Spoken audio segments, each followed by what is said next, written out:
नमस्कार दोस्तों। हमारे देश की राजधानी दिल्ली में पोल्यूशन का लेवल लगातार इंक्रीज होता जा रहा है। इंडियन एक्सप्रेस में, द हिंदू में कई सारे आर्टिकल इसके ऊपर बार बार निकल रहे हैं। तो इंस्टेड ऑफ कि हम हर रोज़ इसको डिस्कस करें, हम आज एक डिटेल्ड आर्टिकल में देख लेते हैं कि एयर पोल्यूशन से रिलेटेड हमारी कंट्री में कौन से एक्ट हैं, कौन सी बॉडीज़ हैं, हमारी गवर्नमेंट के क्या क्या इनिशिएटिव रहे हैं फ्रॉम द वेरी स्टार्टिंग। और फिर उसके बाद में जो आर्टिकल्स निकले हुए हैं कि एयर पोल्यूशन के क्या कारण हैं, उसके क्या हेल्थ हज़ार्ड्स होते हैं और हम लोग उसको कैसे कर्व कर सकते हैं, तो इन चीज़ों को हम लोग अपने आर्टिकल के थ्रू देख लेंगे। तो देखिए, अभी एक इंडियन एक्सप्रेस में जो आर्टिकल्स निकले उसमें बताया गया कि एक रिपोर्ट निकाली गई। उस रिपोर्ट का नाम एयर क्वालिटी लाइफ इंडेक्स। ये यूनिवर्सिटी ऑफ शिकागो के द्वारा निकाली गई। तो air quality of life index का मतलब कि एयर क्वालिटी की वजह से किस तरीके से लाइफ इम्पैक्ट हो रही है।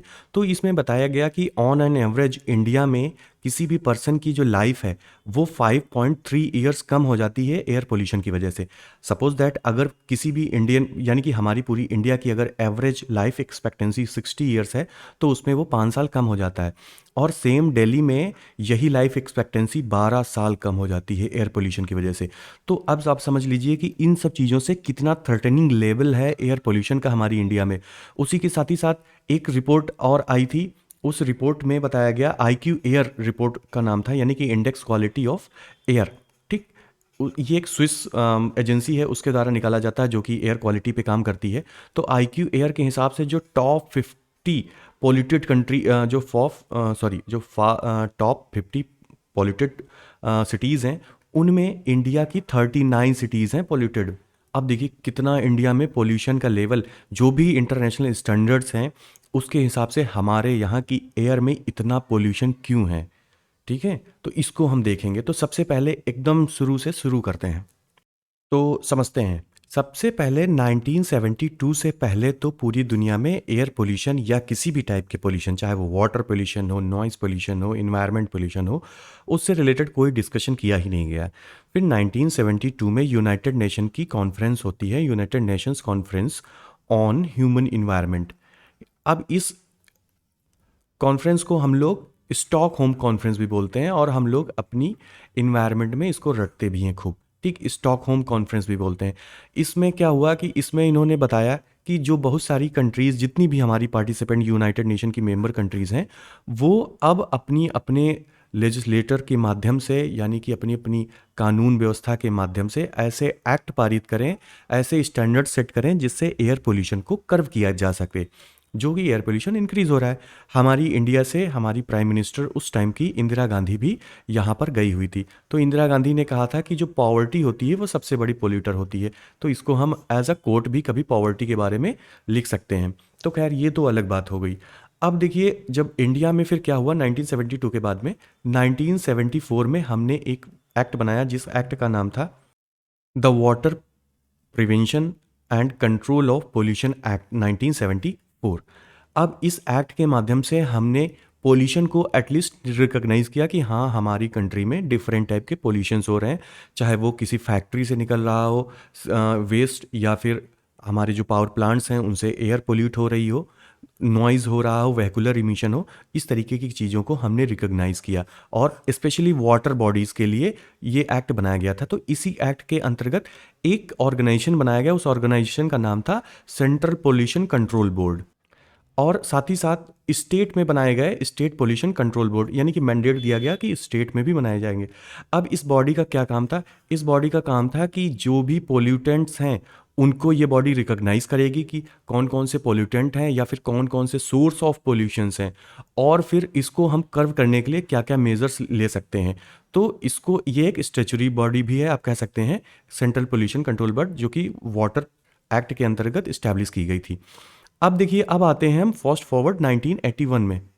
1981 में हमारा एक्ट एक बनाया गया। उस एक्ट का नाम था द एयर, और फिर वही prevention and control of pollution act. ठीक, prevention and control of pollution act.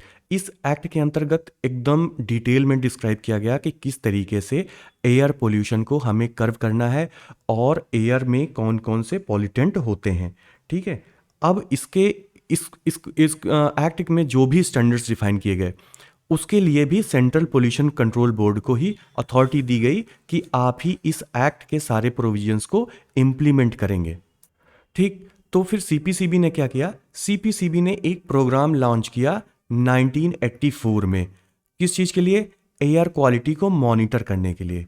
तो एयर क्वालिटी को मॉनिटर करना है तो इस प्रोग्राम का उन्होंने नाम रखा national air quality monitoring programme. 1984-1985 में national air quality monitoring programme. और सीपीसीबी ने इस प्रोग्राम के लिए एसपीसीबी यानी कि स्टेट पोल्यूशन कंट्रोल बोर्ड और नीरी मतलब national environment engineering research institute Nagpur का सहयोग लिया और पोल्यूटेंट्स को आइडेंटिफाई किया कि कौन से ऐसे पोल्यूटेंट्स हैं जिसकी वजह से हमारी कंट्री की एयर पोल्यूट हो रही है। ठीक है, तो उसमें सबसे पहले उन्होंने जो आइडेंटिफाई मतलब कि जो सबसे पहले national air quality monitoring programme के अंतर्गत 4 मेजर पोल्यूटेंट्स आइडेंटिफाई किए, जो कि था PM 2.5 यानी कि particulate matter 2.5, particulate matter 10 sorry. 2.5 का मतलब हुआ कि ऐसे पर्टिकुलेट मैटर्स यानी कि ऐसे स्मॉल पार्टिकल्स, चाहे वो वेहिकुलर एमिशन से हो या फिर बर्निंग की वजह से हो बायोमास के, जिनका साइज 2.5 माइक्रोन से कम हो। PM 10 का मतलब ऐसे मॉलिक्यूल्स जिनका साइज 10 माइक्रोन से कम हो। उसके बाद में इसी में उन्होंने सल्फर डाइऑक्साइड और नाइट्रोजन डाइऑक्साइड को इंक्लूड किया। तो ये 4 pollutants national air quality monitoring programme के अंतर्गत मॉनिटर किए गए। फिर उसके बाद में national air quality programme monitoring programme के अंतर्गत ही सीपीसीबी ने इन पोल्यूटेंट्स का दायरा थोड़ा सा इंक्रीज किया। और देखिए एक चीज़ और इसमें है कि सीपीसीबी ने जो एयर क्वालिटी को मॉनिटर करने के लिए बहुत सारी सिटीज़ में स्टेशंस लगाए। कहने का मतलब उन्होंने पर्टिकुलर स्टेशंस इस्टेब्लिश किए पूरी ऑल ओवर इंडिया में। और ये कितने स्टेशंस हैं? करंटली ये स्टेशंस करीब हैं 804। करंटली ये टोटल जो स्टेशंस हैं 804 स्टेशंस हैं और 304 सिटीज़ में है। इस नंबर का खैर कोई मतलब नहीं है, लेकिन आपको इतना पता होना चाहिए कि सीपीसीबी ने बहुत सारे मॉनिटरी स्टेशंस इस्टेब्लिश किए। अब ये क्या करेंगे? ये सारे स्टेशंस रियल टाइम डेटा को, एयर क्वालिटी के डेटा को कि एयर कैसी है उस शहर में, उसका रियल टाइम डेटा को कैप्चर करेंगे। और इस पूरे जो मॉनिटरिंग सिस्टम था इसको बोला गया national ambient air quality monitoring network NAAQM। ठीक, तो यानी कि ये एक ऐसा नेटवर्क था जो कि सिटीज़ की एम्बिएंट एयर क्वालिटी को मॉनिटर करेगा। ठीक है, तो अब इसी में साथ ही साथ सीपीसीबी ने ये भी डिफाइन किया कि जो national ambient air quality standards क्या क्या रहेंगे। ठीक है, national ambient air quality standards क्या क्या रहेंगे। कहने का मतलब इन्होंने ये जो 4 pollutants national air quality monitoring programme के अंतर्गत जो डिफाइन किए थे उसका दायरा थोड़ा सा इंक्रीज किया और national ambient air quality standard के अंतर्गत इन्होंने बहुत सारे पोल्यूटेंट्स को शामिल किया। अब इतने सारे पोल्यूटेंट को शामिल करने का क्या रीज़न था, वो हम सबसे पहले पोल्यूटेंट्स देख लेते हैं। तो इसमें जो पोल्यूटेंट्स थे वो थे PM 2.5, PM 10, NO2, CO2, SO2, O3, ozone, benzene, benzopyrene, arsenic, nickel. इन सारे नामों को आप लोगों को याद करने की जरूरत नहीं, लेकिन आप एक हल्का सा आइडिया ले लीजिए कि इतने air pollutant national ambient air quality standard में मेजर किए जाते हैं। और ये जो हमारा स्टैंडर्ड है national ambient air quality standard, ये भी national air quality monitoring programme के साथ ही में चल रहा है। तो इसके अंतर्गत ये डिफाइन किया गया है कि हमारी एयर में PM 2.5, PM 10 और इतने सारे पोल्यूटेंट्स का क्या लेवल होना चाहिए। मतलब कि इससे ज़्यादा अगर लेवल है तो यानी कि हमारी एम्बिएंट एयर खराब है। और इन्होंने बहुत सारी सिटीज़ में इतने सारे स्टेशंस लगा के रखे थे। अब सीपीसीबी क्या करती थी कि लगातार इनको मॉनिटर करती थी, इन एयर पोल्यूटेंट को। ठीक, फिर समय जैसे जैसे बीतता गया, हम 2000 में आ गए। फिर 2014 में सरकार ने क्या किया? 2014 में सरकार ने एक एयर क्वालिटी इंडेक्स निकाला, उसका नाम है AIQ, एयर क्वालिटी इंडेक्स। इसको नेशनल एयर क्वालिटी इंडेक्स की भी कहते हैं। अब ये air quality index ministry of environment, forest and climate change ने निकाला। तो उन्होंने इसको निकालने का रीज़न ये था कि हमारे देश की जनता को सिंप्लीफाइड टर्म में ये पता चल सके कि एयर क्वालिटी कैसी है हमारे यहाँ की। देखिए, पहले जब हम लोग national ambient air quality standards की बात करते थे, तो भाई एक जो आम आदमी है, वो स्टैंडर्ड्स को कैसे समझेगा कि क्या स्टैंडर्ड्स हैं, पोल्यूटेंट कितना हमारी एयर में है, हमारे अगर हम कोई बायोमास जला रहे हैं तो उससे पोल्यूशन हो रहा है, हमको कैसे मतलब पता चल रहा है। तो इसलिए सरकार ने एक सिंप्लीफाइड टर्म निकाला एयर क्वालिटी इंडेक्स का, sorry AQI, air quality index का। अब ये इंडेक्स क्या करता है, ये इंडेक्स सिंपली आपको बता देगा कि अच्छा हाँ, आपकी 6 बैंड इसमें बनाए गए हैं, ठीक है, उनको हम डिटेल में अभी देख लेंगे। 6 बैंड बनाए गए हैं, जिसमें सरकार कहती है कि अगर इस बैंड में आप हैं, यानी कि आपकी air quality index suppose that 50 है, तो आप अच्छी एयर में है, लेकिन 50 से 100 में है तो आप थोड़ा सा खराब में है, लेकिन जब 100 से 200 में गए तो आपकी थोड़ा और ख़राब हुई, फिर पुअर हुई, फिर वेरी पुअर हुई, फिर सीवियर हो गई जब 400 से ऊपर आप चले गए। तो आदमी देखता है स्क्रीन पर, उसने देखा कि एयर क्वालिटी इंडेक्स 400 है, यानी कि हमारी एयर जहरीली हो चुकी, सिंपली सी बात। तो ये बात आई 2014 में। अब आइए हम देखते हैं कि इस एयर क्वालिटी इंडेक्स में कौन कौन से पोल्यूटेंट्स को ऐड किया गया। हमारे लिए इंपॉर्टेंट ये एयर क्वालिटी इंडेक्स है, ठीक। और ये जब देखेंगे तो उसके बाद में एयर क्वालिटी इंडेक्स को हम लोग देख लेंगे।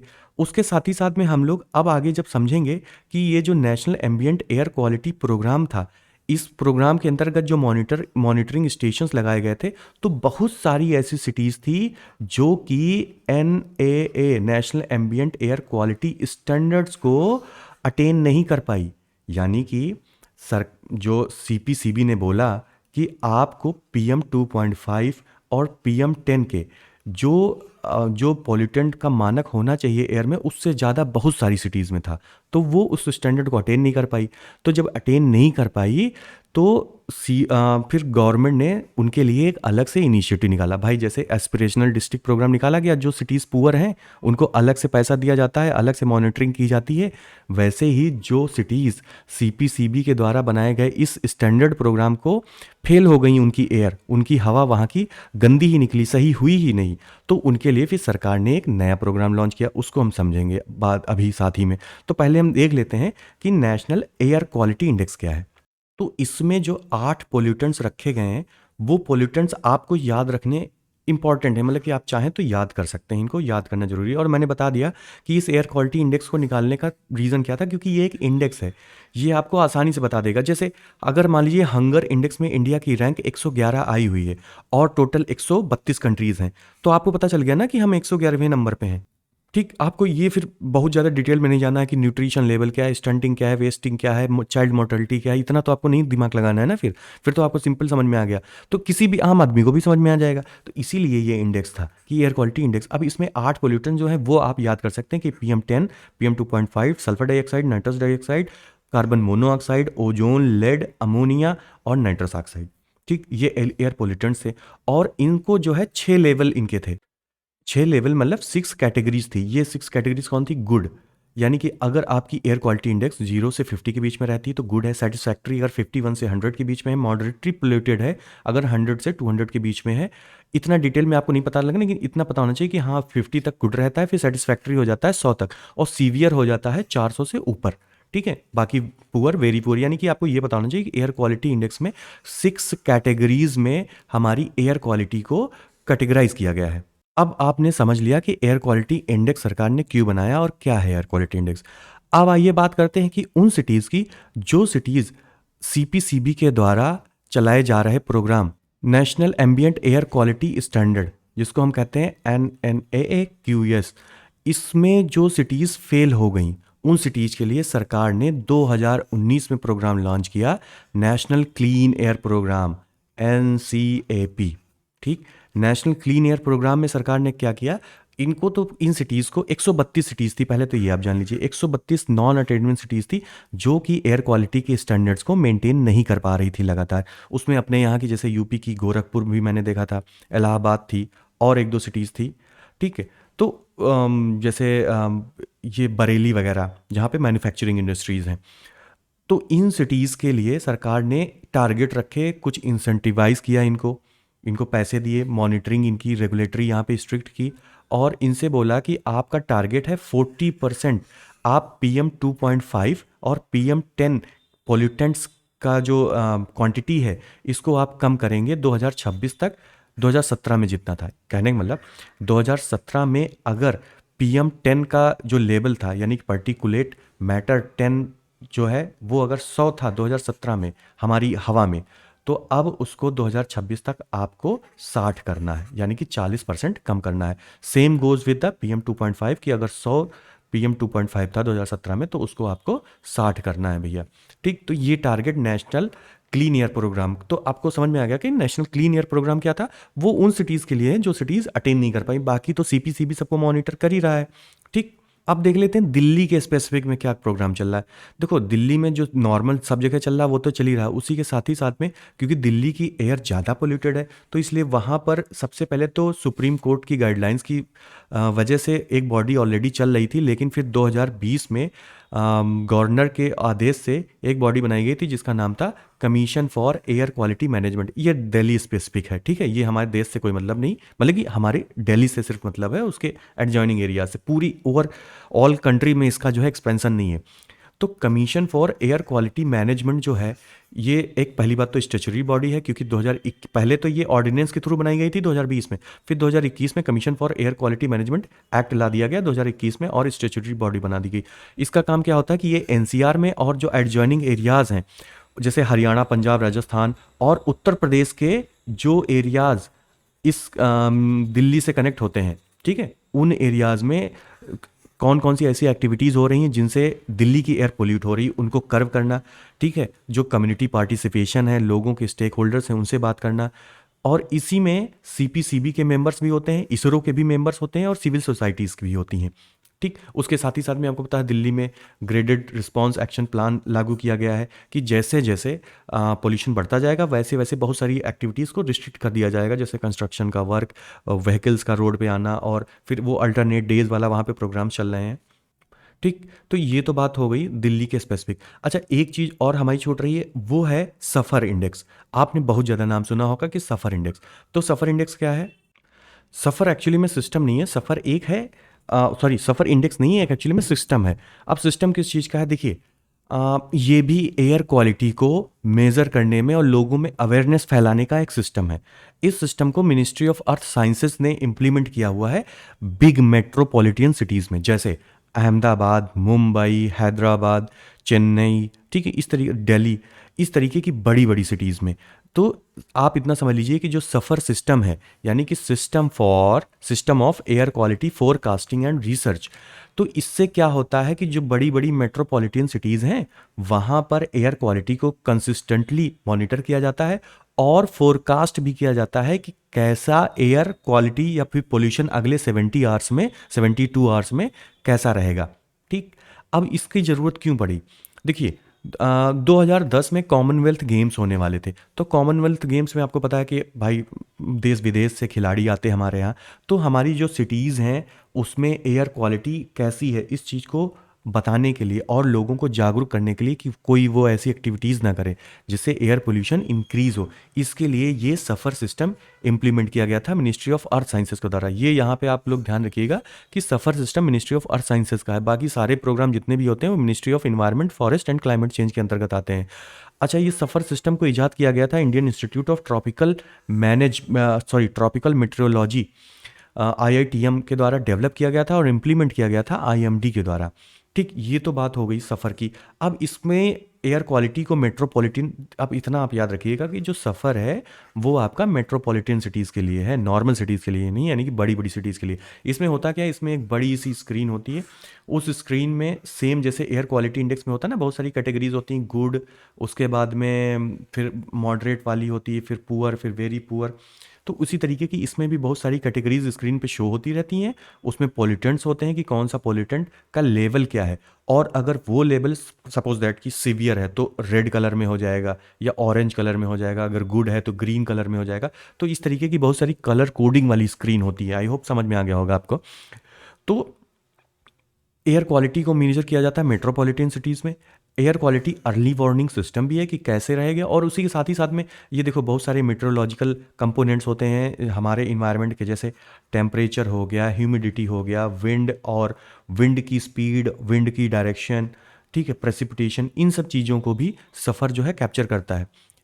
ठीक, हमारा जो एयर क्वालिटी इंडेक्स, जो national ambient air quality standard है और जो मॉनिटरिंग सिस्टम है, ठीक है, जितने भी मॉनिटरिंग स्टेशंस लगाए गए हैं ना सीपीसीबी द्वारा, वो भी ये सारे मेट्रोलॉजिकल एलिमेंट्स जो हैं, temperature, humidity, wind speed, wind direction, precipitation, इन सारी चीज़ों को वो भी कैप्चर करता है। तो सफ़र ये कैप्चर कर रहा था। अच्छा, सफ़र के जो पोल्यूटेंट्स हैं वो थोड़ा सा अलग हैं, जो नेशनल एयर क्वालिटी इंडेक्स है।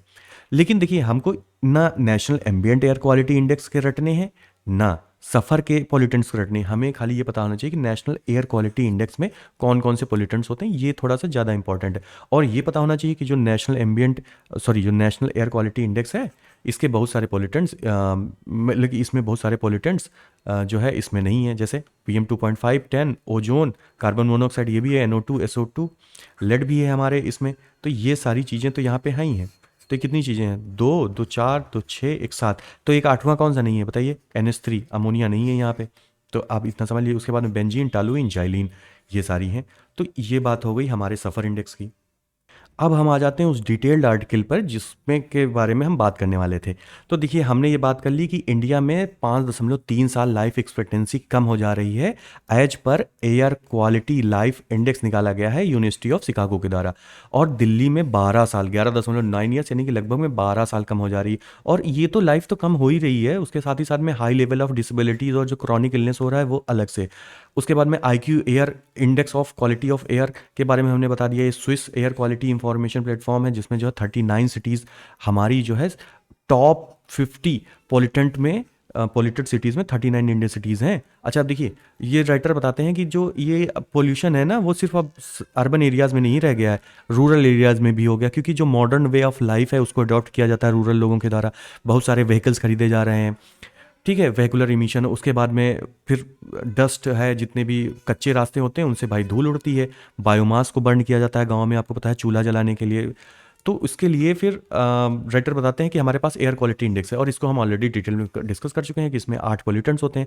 राइटर बताते हैं ये तो एयर क्वालिटी में इतने सारे पोल्यूटेंट्स हैं ही हैं, उसके साथ ही साथ में कुछ और पोल्यूटेंट्स निकलते हैं। जैसे वाइल्ड फायर से जो पोल्यूटेंट्स निकलते हैं वो हैं बेंजीन और फॉर्मल्डिहाइड।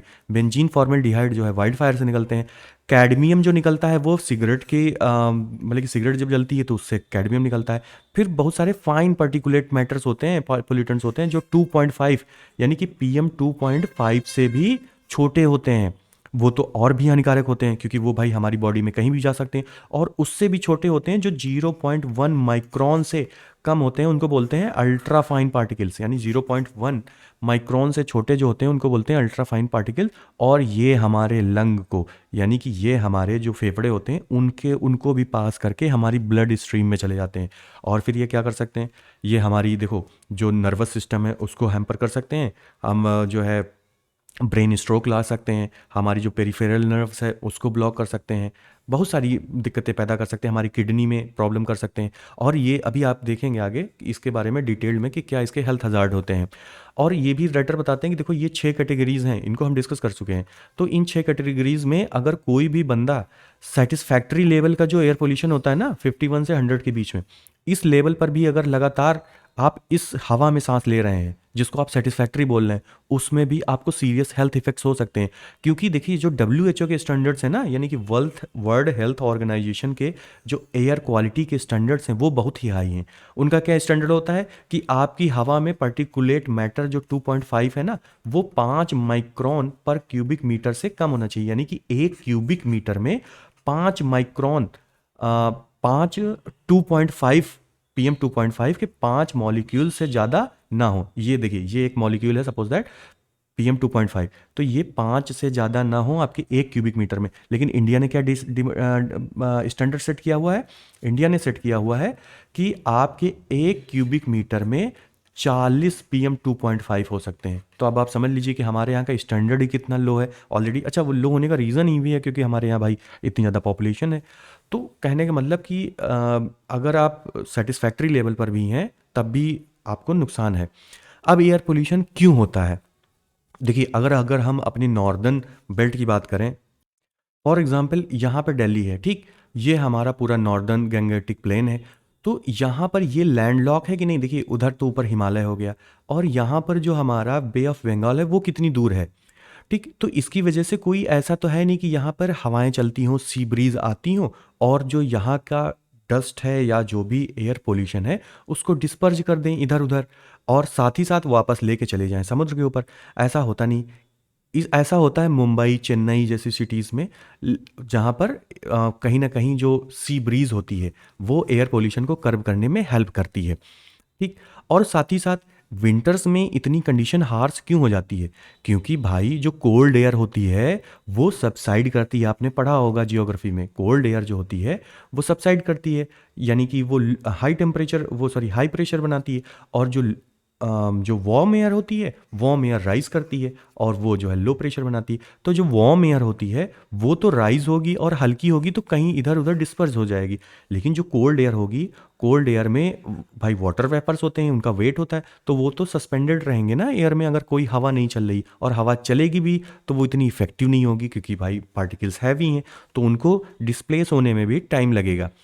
उसके बाद में फिर ये तो कारण हो गया, एक तो लैंडलॉक कारण हो गया, दूसरा हो गया कोल्ड मतलब कि विंटर्स का कारण हो गया। उसके बाद में क्रॉप रेजिड्यू बर्निंग, आपको पता है जो नेबरिंग स्टेट्स हैं Haryana Punjab Uttar Pradesh, garbage burning by urban slums. अब देखिए क्या होता है कि जो अर्बन में स्लम्स होते हैं सिटीज़ में, वहाँ के गरीब लोग होते हैं, तो वो लोग क्या करते हैं अपने आप को ठंडियों में गर्म रखने के लिए जो भी उल्टा सीधा कपड़ा मिला, लकड़ी मिली या कोई प्लास्टिक का सामान मिला, उसको जला के वो अपने आप को गर्म करते हैं। तो उससे जो है काफ़ी ज़्यादा पोल्यूशन निकलता है। जैसे हमारे चिन्हट एरिया में क्या होता है कि जो स्लम्स हैं वहाँ पे टायर्स लोग जला देते हैं। फिर व्हीकल्स का तो व्हीकुलर इमिशन तो सबसे बड़ी प्रॉब्लम है। देखिए ये तो ईयर लॉन्ग वाली प्रॉब्लम है। पावर प्लांट्स, फैक्ट्रीज एमिशन, ये तो आपका बंद ही नहीं होगा ना पूरे साल। और क्रॉप रेजिड्यू तो मान लीजिए एक सीजनल बात होती है। गार्बेज डंप, जैसे कई जगह पे गार्बेज जो है अगर लगातार डंप किया जा रहा है तो भाई उसके सड़ने से भी तो बहुत सारी जो है गैसेस निकलती हैं इन्वायरमेंट में, जैसे मेथेन हो गया, सल्फर हो गया, ये सारी चीज़ें सीवेज ट्रीटमेंट प्लांट से भी निकलती हैं। तो इन सारी गैसेस को कैप्चर करने के लिए कुछ ना कुछ साइंटिफिक इनोवेशंस किए जाए, कहने का मतलब। फॉरेस्ट फायर्स हो गया, वल्केनिक एरेप्शन हो गया, ठीक है, diesel fuel vehicle, road dust और कंस्ट्रक्शन ईयर अराउंड, तो ये सारे कॉज हैं आपके एयर पोल्यूशन के। अब इनसे हेल्थ हज़ार्ड क्या होता है? देखिए हेल्थ हज़ार्ड तो आप समझिए कि कुछ तो नॉर्मल हेल्थ हज़ार्ड हैं जो सब में हो सकते हैं, लेकिन इससे सबसे ज़्यादा इफेक्टेड कौन होगा? सबसे ज़्यादा इफेक्टेड होती हैं हमारी प्रेग्नेंट जो वुमेन्स होती हैं और हमारे बच्चे, ठीक है, चिल्ड्रंस। अब चलिए देखते हैं कि सबसे जो नॉर्मल आपको एयर पोल्यूशन के जो सिम्टम्स दिखेंगे, आपकी आंखों में जलन होने लगेगी, आपके नोज़ और आपके गले में जलन होने लगेगी, इरिटेशन होने लगेगा।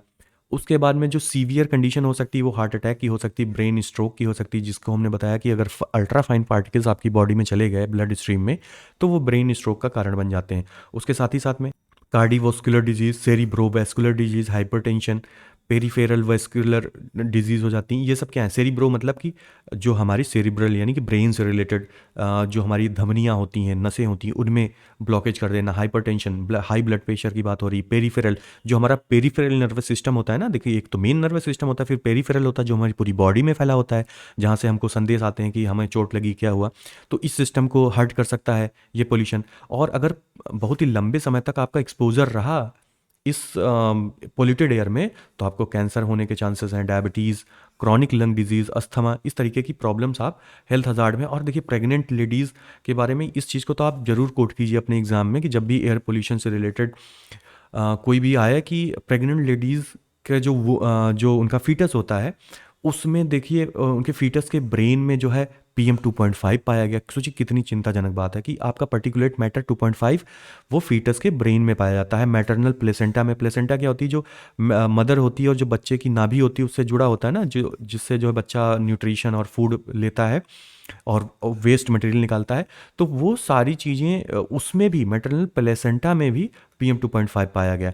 अब और इसके साथ ही साथ में एयर पोल्यूशन की वजह से स्टिल बर्थ केसेस, मतलब कि डेथ बेबी का बॉर्न होना, नियोनेटल डेथ मतलब कि बॉर्न होते ही बच्चे की डेथ हो जाना, low birth weight, birth defects यानी कि डिफॉर्मिटीज़ हो जाना बच्चे में। और फिर चिल्ड्रन को, अगर लगातार चिल्ड्रन जो है इस पोल्यूटेड एयर में सांस लेंगे तो उनको अस्थमा की, भाई नॉर्मल सी बात हो ही जाना है अस्थमा। उसके बाद में लोअर लर्निंग एबिलिटी, भाई आपका ब्रेन जब कार्बन डाइऑक्साइड और इतनी जहरीली गैसें सोख रहा है तो उसका कॉग्निटिव डेवलपमेंट कहाँ से होगा ब्रेन का? वो हेल्दी ब्रेन रहेगा ही नहीं। फिजिकल ग्रोथ भी इम्पेयर्ड हो सकती है। तो देखिए हमारे चिल्ड्रन, जो कि हमारा भविष्य ही खतरे में हो जाएगा। आप इस तरीके से इसको कोट कर सकते हैं। ठीक। अब प्रोटेक्शन मेजर्स क्या है? देखिए कुछ तो बहुत लिमिटेड इम्पैक्ट वाले प्रोटेक्शन मेजर्स हैं, जैसे एयर प्योरीफायर आपने लगा दिया, मास्क N95 आपने पहन लिया, आउटडोर एक्टिविटीज़ आपने कम कर दी ड्यूरिंग द स्मॉग टाइम। तो स्मॉग टाइम आप हो सकती है कि आप हो सकता है कि भाई ठीक ठाक आपकी इनकम हो तो आप बाहर नहीं निकलें, अदरवाइज़ अगर कोई लेबर है तो वो तो बाहर आउटडोर एक्टिविटी के लिए उसको तो जाना पड़ेगा ना भाई, काम करने। तो कहने का मतलब ये है कि प्रोटेक्शन जो मेजर्स हैं उनका बहुत लिमिटेड इम्पैक्ट है इन सारी चीज़ों का। एयर प्योरीफायर तो क्लोज्ड विसिनिटी में ही लगाया जा सकता है ना, हॉस्पिटल में लगाया जा सकता है, कमरे में लगाया जा सकता है, लेकिन सब जगह तो एयर प्योरीफायर हो नहीं सकता है।